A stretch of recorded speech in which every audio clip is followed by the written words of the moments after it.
Hey guys, Colin here, and with me I have a collaboration with Joey Baggins. yeah, That's Joey. me.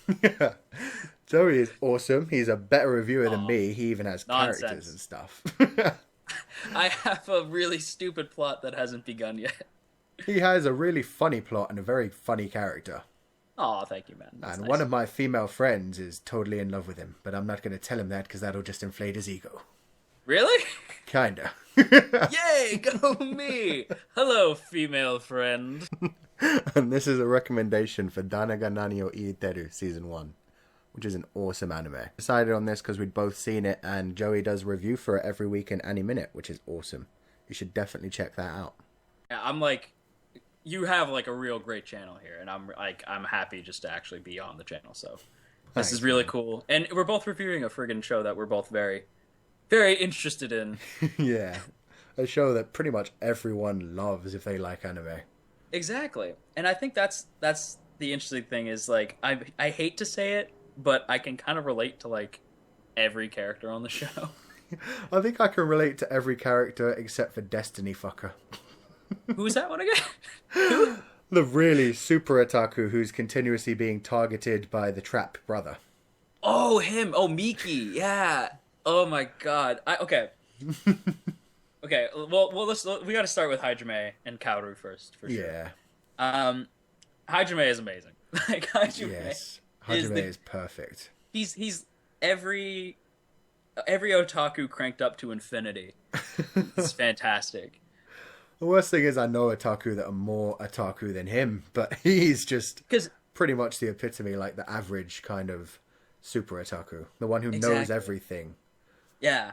Like Yeah. what I like about him too is like and I kind of wish honestly I kind of wish more otaku were like Hajime because he's In not an how ass about open it. they are. Yeah. Yeah, he's like this is me. This is exactly who I am and I'm not going to when like I'm pretty sure like at some point him and Miki have a discussion. No, it's not him and Miki. It's him and his brother have a discussion about like Tokyo Ghoul or something. And he's like, "Eh, it's okay." Like he wasn't like your opinion sucks. Like he's like Yeah. the ideal otaku who's like kind of a dork. He's a nice guy though, but Yeah, he's it's like you super. see other otaku on the show who are like the annoying otaku that will kill each other for liking certain shows. Yeah, But he's like just Miki like, and the I brother. don't really like that one, but it's cool. You can enjoy it. I think that's because he has a real hot wife. I think that's why he's Pretty like, I much. He yeah, isn't very pent up, is he? exactly. It's like every few episodes we get that little subtitle, and they had wild sex after this. That's that's my favorite. One of my favorite bits is they had really great sex after this. It's so Like amazing. it's amazing. It's like, Which oh, she's wearing a bikini. They had wild sex this night. woo, like it's just, and that's another thing too. Is Kaoru is like probably the ideal person for this type of character It's because yeah, like he could have dated just another otaku, and it but would have for been some reason, okay. yeah, Yeah, but she pulls him out of like kind of the dark side of the internet, whereas yeah, he kind of brings out her inner like goofy side because you've seen her like get kind of goofy and have fun because he's kind of shown her this. yeah. Because she gets Like way too serious sometimes about her work and her future and everything, and he'll just be there to like make everything goofy for her and calm her down. exactly, and that I really love that balance. Either that or Yeah, she goes out and gets drunk, which yeah. is I think that happens That's quite a one bit. thing I really like about her as well. She's quite realistic as a character. Like I wouldn't say she's perfect waifu material, but she Yeah, is perfect as a realistic kind of character. yeah, like you can see this being like an actual couple who like exists. Like the best part about the show is, at least to me anyway, is it takes real life settings, but it Mm. flips them to make them very anime. Like everything's very like it's a what do you call it? A hyper reality is like Yeah, where it's it's a just everything's Chunibyo kind of thing where it's like real things are going on, but then everything crazy is happening at the same time. exactly. Yeah, that's exactly. It's exactly it. Because the one episode where he's like, "I am the husband," and he's got the horse head on. That would Yeah. never happen ever. Like, but it was so anime and it's so amazing. And she like knocks him out, and she's like, "Yeah, this is him." That would never happen ever. Like, but it happened here, And it and was so funny. you can kind of roll with it. Yeah, and you can kind of like think in a normal relationship, the man could do something stupid, just not on that level. Exactly. Something similar to that, but not as crazy. And we've all had stories where it's like, oh, my significant other did this really dumb thing. Like, and it's so good. I just, yeah. I could gush about this show forever. Same. It's like one of the best characters on it for me, who barely gets any time, is Kaoru's father. Because he's just like such a perfect father. He's so defensive over her. My favorite is when he gives her like a knife that he's been cooking with. No, it's not a knife. It's a taser. And he's like, you should bring this on your date, even though they're already married and have been for a while. Yeah. Like, you should bring this if you're going out. And she's like, I'm really okay. And any time the husband actually sees the father always has a knife in his hand and is threatening him in one way or another. In the background, he's got the dark cloud around him. Yeah. And like that's the thing about the show that I love is that it has like a big cast of characters. And you never really get confused with any of them. Yeah, like it feels very real. Like you have a lot of people in your life, and you kind of see them at random intervals. Like you don't see everybody all the time. Yeah, like most of the time it's just the main two, but every now and then some of their friends will drop in for one reason or another. Yeah, and it's refreshing to see an anime that's like you don't see the same like in anime. Like the cast is always together. Yeah. So I'm like, no offense, but like, yeah, bull that you see the same people every day for the rest of your life. Exactly. It's a little bit more true, and I think the biggest thing. I'm not sure if you were going to mention this, but like I've never seen this on another show. Was a specific show, but it was really sad, so I'm not going to bring it up. Is Kaoru gets pregnant? I didn't see that coming. Neither did I. And that happened right at the end of the first season, didn't it?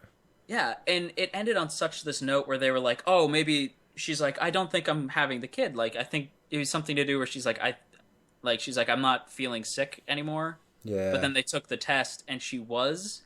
And what was brilliant is she gets scared. Like, you can see her start to cry. Yeah, and then it's really emotional. Like Hajime hugs her, and then it plays like the like da-da-da-da-da-da, like that ending music. Yeah. And you're like, everything's gonna be okay. It's really, really emotional. It's like I've always said that comedy things can make you care about characters even more than drama things. I totally agree. Yeah, and it's like with this one, you love the characters so much, so when that happens, you're like, no. That can't happen in this anime. I love these guys. Exactly. Don't bring realism into it. Well, like with me, like if I'm gonna watch a straight comedy, like I've always said, like I'm not crazy about straight comedies because a lot of shows have comedy in them. Yeah. So if you're gonna do a straight comedy, you got to bring something like real special to the table, and they do that by being like surprisingly real but still crazy goofy, making a ton of references that only otakus would get. Yeah, all of the references in the show. There's probably like 5 or 6 per 3-minute episode. That's impressive. Exactly. Like it's a crazy amount, and it's great to be able to like not notice some of them. Like you'll notice a few of them and talk about them online, and then other people will point out the ones that you might not have noticed. And you're like, oh, that's awesome.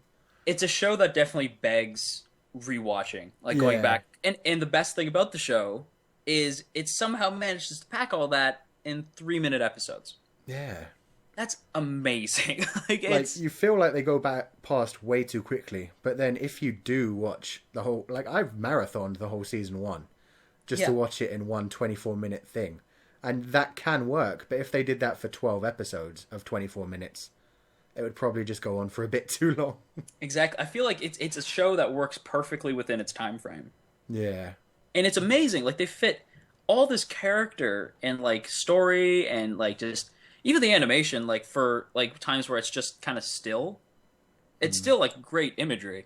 And they managed to pack it into 3 minutes. Like that's crazy to me. Like because there's not that many other like shorts that really can say that they like pull that off very well. To tie back to Danna ga Nani is like if you're gonna do a slice of life, that's the best way to do it. Is to be like, what do the people who watch anime? Yeah, have a unique kind of thing.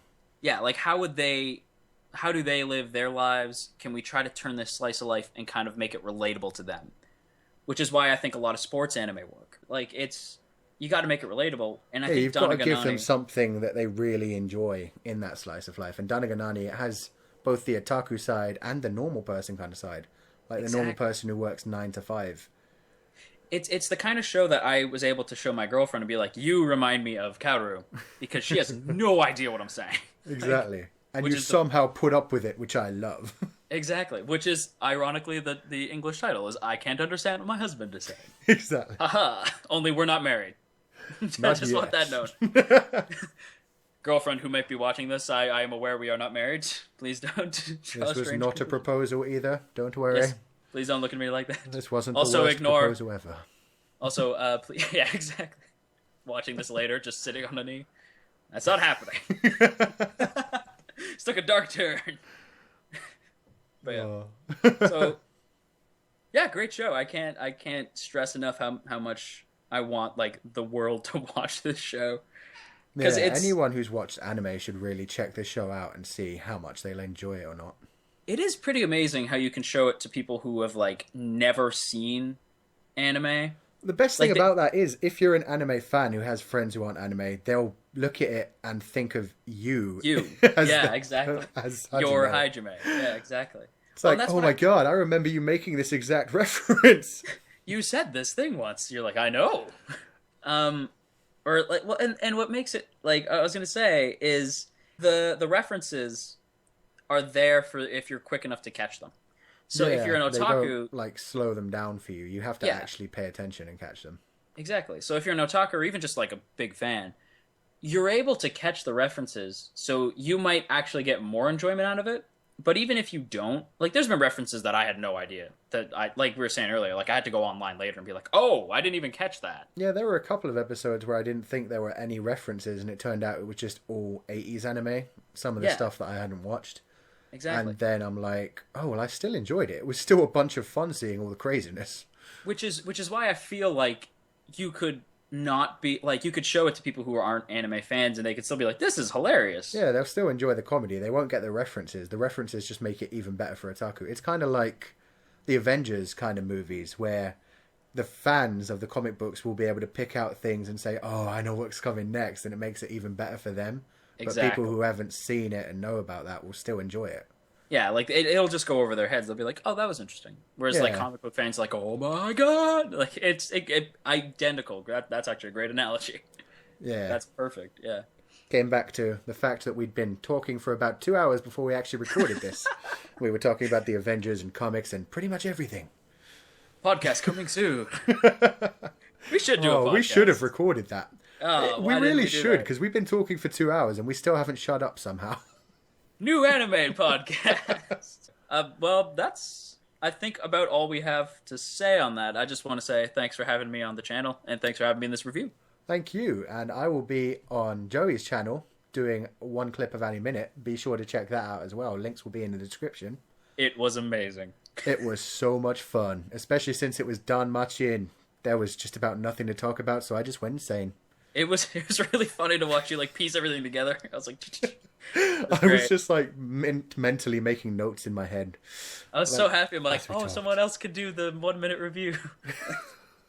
I didn't think I could. I was just like throwing things out bit by bit, and I was like, I think that's about a minute. I should wrap it up now. Well, you know how like we made that comment a while ago, like I am the Batman of your comment section. If I'm to die, you're like my Nightwing. So if I die, you take up the Any Minute mantle. Oh yeah. There you go. If you ever get too busy with your gaming stuff, I can be like, oh yeah, I'm taking over Any Minute. Time there we to get go. out my inner Satoshi. Gotcha. Oh, I have to dye my hair blonde. It's coming back to black. It's slowly. Yeah. Gonna have to cut a lot out to get it back to black. Yeah, I know. So thanks for having me. Thanks, man. It's been great. And yeah, definitely check out Danna Itteiru if you haven't. It is amazing, and you can watch the whole first season in the same amount of time as one anime episode. And it's on Crunchyroll. So let me know what you thought of this collaboration weirdness, because it kind of started as a recommendation and a review, and then it kind of just turned into a podcast, kind of chatting back and forth thing. But yeah, let me know what you thought of it in the comment section below. I had a lot of fun with it. Check out Joey Baggins' channel. It's got awesome stuff on there, especially the Any Minute, which I've been watching for ages and love. Like this video if you enjoyed it, and subscribe if you want to see more and you haven't yet. And I will see you guys next time.